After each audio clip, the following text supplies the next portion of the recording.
Hello. हाँ दीपा। अरे office में हूँ अभी यार।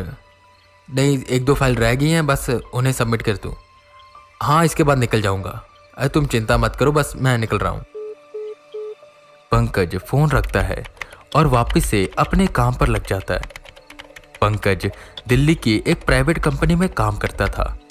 आजकल उसकी कंपनी एक नए प्रोजेक्ट पर काम कर रही थी, जिसकी वजह से पंकज पर बहुत ज़्यादा लोड था। और वो काम का लोड इसलिए भी ज़्यादा था क्योंकि वो उस प्रोजेक्ट का हेड था। कल सुबह तक उसे कुछ फाइल सबमिट करनी थी, तो वो उस पर काम कर रहा था। रात के 10 बज चुके थे और लगभग पूरा ऑफिस खाली हो चुका था। बस ऑफिस में पंकज की कीबोर्ड पर उंगलियां चलाने की आवाज़ें आ रही थी। हाश, चलो काम खत्म हुआ।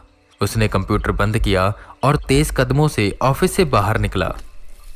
जैसे ही वो बाहर निकला, सर्द हवाएं उसे छूकर जाने लगी। मुंह से निकली हवा भाप का रूप लेने लगी और वो ठंड की वजह से कांपने लगा।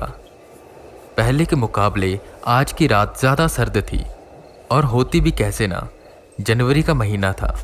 कदम तेज किए हुए वो मेट्रो स्टेशन की ओर जाने लगा। उसे नोएडा जाना था और रात काफ़ी हो गई थी।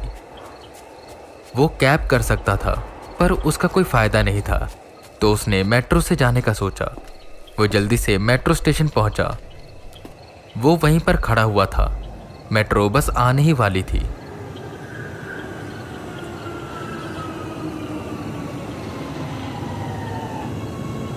मेट्रो आई। फटाफट पंकज मेट्रो पर चढ़ गया और आराम से बैठ गया। दरवाजे बंद हुए और मेट्रो चल पड़ी। एक बात अजीब थी, पूरी मेट्रो में उसके अलावा और कोई नहीं था। वो उस पूरी मेट्रो में अकेला था और वो स्टेशन भी पूरा खाली पड़ा हुआ था। उसे समझ नहीं आ रहा था। अभी बस रात के 10:30 हो रहे थे और सन्नाटा ऐसा था जैसे 12 बज रहे हो। खैर, वो बैठा रहा और बस बाहर की ओर देखने लगा। 3 मेट्रो स्टेशन निकले और कुछ देर बाद द्वारका मेट्रो स्टेशन पर वो मेट्रो रुकी। वो स्टेशन भी लगभग खाली था। जिस डब्बे में पंकज बैठा था, उसके ठीक सामने एक बेंच था जिस पर एक औरत बैठी हुई थी। पंकज ने उस औरत की ओर देखा। लाल रंग का ड्रेस पहने वो औरत चुपचाप बैठी हुई थी और बस पंकज को देख रही थी। वो एकटक बस उसे ही देखे जा रही थी।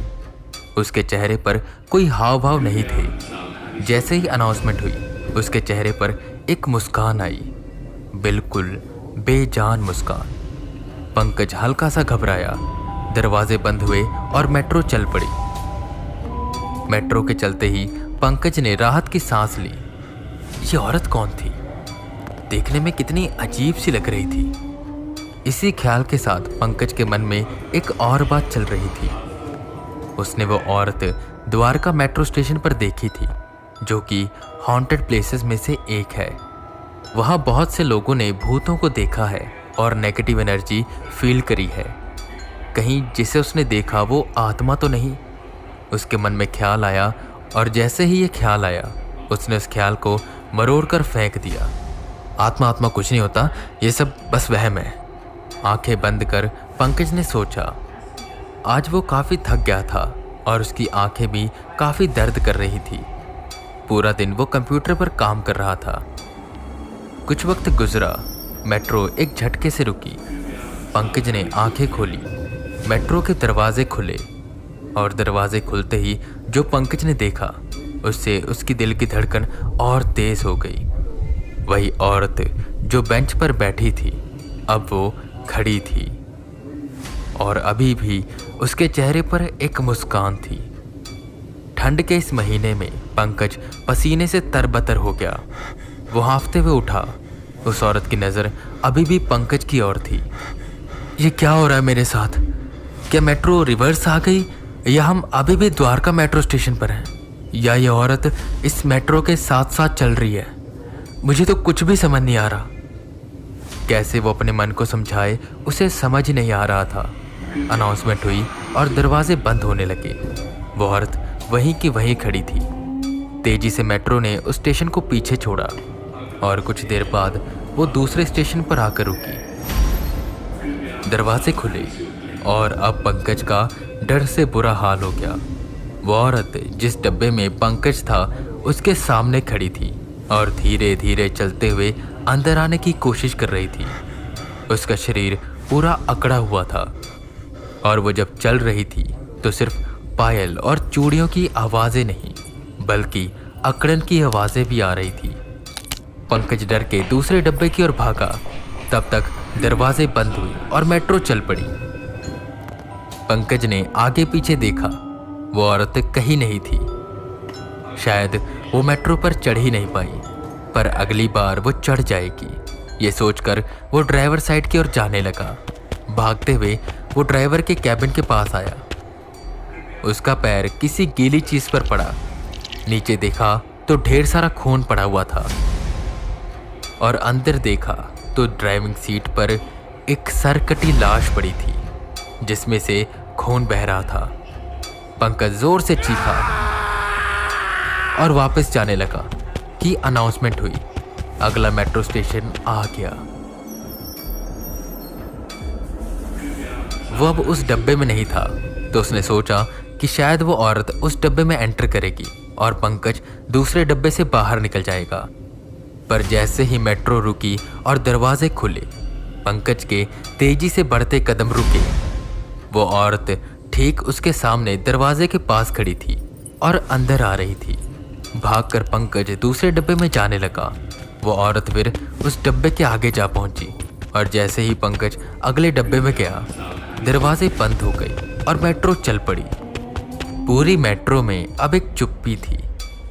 ठंडक हद से ज्यादा बढ़ गई थी, पर पंकज पसीने से गीला हो गया था। फूलती सांसों के साथ पंकज ने पलटकर देखा तो वो औरत दूसरे डब्बे में खड़ी थी और बस पंकज को देखकर हंस रही थी। वो औरत तभी दूसरे डब्बे में पहुंची। पंकज पलटा तो उसने देखा कि दूर कहीं एक डब्बे में कोई शख्स बैठा है जो शायद किसी स्टेशन पर चढ़ा होगा। उसे देख पंकज को सांस आई। वो भागकर उसके पास गया। भाई साहब, मुझे बचाइए, मेरे पीछे वो औरत पड़ी है। वो शख्स उठा और यहाँ वहां देखने लगा।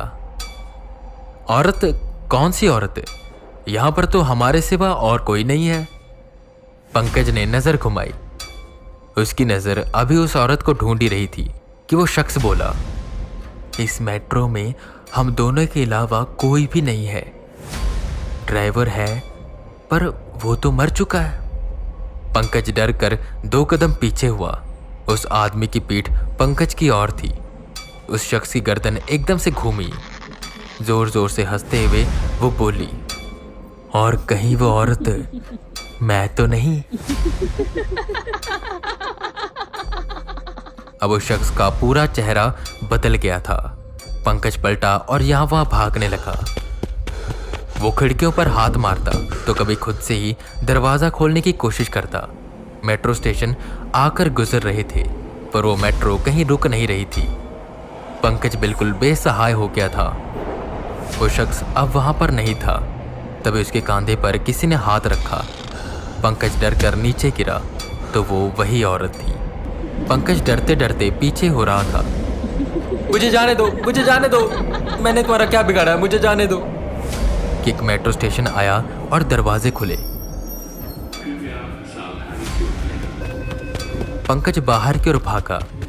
उसे लगा कि अब वो बच जाएगा कि तभी अनाउंसमेंट से पता चला कि वो तो अभी भी द्वारका मेट्रो स्टेशन पर है। वो औरत मेट्रो के अंदर खड़ी खड़ी जोर से हंसने लगी। दरवाजे बंद हुए और मेट्रो चली गई। मेट्रो के जाते ही पंकज को राहत हुई कि उसका उस औरत से पीछा तो छूटा कि तभी उसे कहीं से आवाजें आने लगी। ढेर सारे लोगों की भीड़ भागते हुए पंकज के पास आई और उसे पकड़कर खींचने लगी। वो सब उसे मेट्रो लाइन में धक्का मारना चाहते थे। कौन हो तुम? छोड़ो मुझे, छोड़ो, कौन हो तुम? उसी भीड़ में पंकज ने उस औरत को देखा जिसने उसका हाथ कसकर पकड़ा हुआ था, जिससे उसको काफी दर्द हो रहा था। तभी पंकज को मेट्रो की आवाज आई।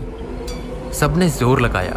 मेट्रो तेजी से आ रही थी कि तभी एक झटके से पंकज की आंख खुली। वो हाँफते हुए यहाँ वहाँ देखने लगा।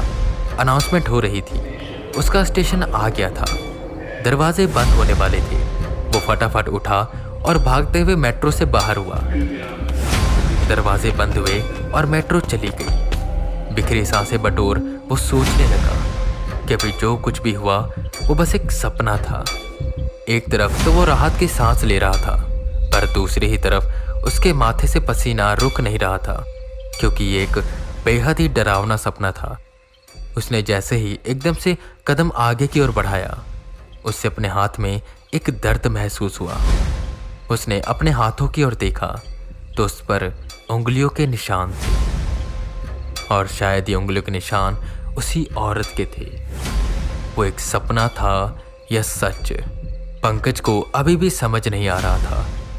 पर उसने इसके बाद कभी भी रात के समय मेट्रो से ट्रैवल नहीं किया।